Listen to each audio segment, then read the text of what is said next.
किधर जा रहे जाट, किसकी खड़ी होगी खाट। जाटों के साथ शाह की बैठक, एसपी में जाट मुसलमान पर घमासान। इन दो तस्वीरों को देखिए और समझिए पश्चिमी यूपी में क्या खेल चल रहा है।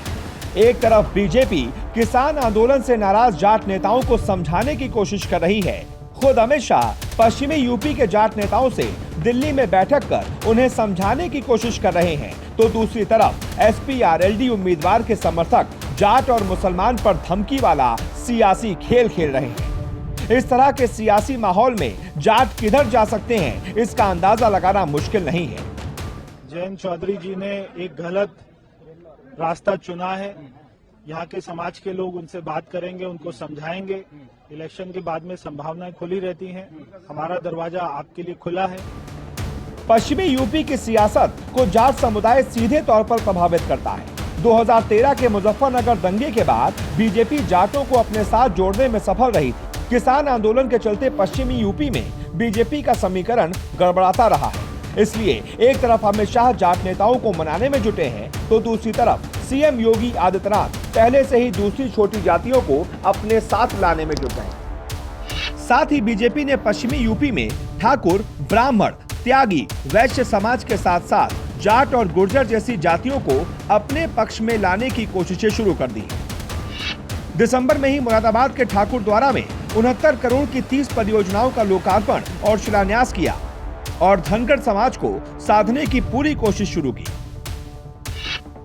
साथ ही धनगर समाज को अनुसूचित जाति में शामिल करने पर विचार का भी ऐलान किया था। धनगर समाज उत्तर प्रदेश के ओबीसी समुदाय में अति पिछड़ी जातियों में आता है, जिन्हें अलग अलग इलाके में गड़रिया, बघेल, पाल और धनगर जातियों के नाम से जाना जाता है। ब्रिज, रुहेलखंड और बुंदेलखंड के जिलों में पाल जाति काफी अहम मानी जाती है, जबकि पश्चिमी यूपी के मुरादाबाद, रामपुर, अमरोहा में धनगर समाज काफी अनुसूचित जाति की मांग लंबे समय से कर रहा है।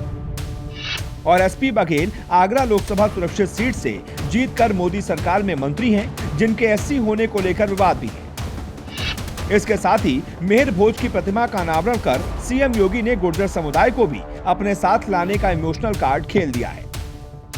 और हुकुम सिंह की विरासत को समेटने के लिए पार्टी और सरकार में कई गुर्जर नेताओं को अहम जिम्मेदारी सौंपी गई है। पश्चिमी यूपी में गुर्जर समुदाय के मतदाताओं की खासी संख्या है, जो किसी भी दल का खेल बनाने और बिगाड़ने की ताकत रखते हैं। गाजियाबाद, नोएडा, बिजनौर, संभल, मेरठ, सहारनपुर, कैराना जिले की करीब 2 दर्जन सीटों पर गुर्जर समुदाय निर्णायक भूमिका में है, जहां 20 से 70 हजार के करीब इनका वोट है। एक दौर में गुर्जर समाज के सबसे बड़े और सर्वमान्य नेता बीजेपी के हुकुम सिंह हुआ करते थे, जो कैराना के साथ साथ पश्चिम यूपी की सियासत पर खासा असर रखते थे। तो साफ है, बीजेपी बड़ा दांव खेल चुकी है।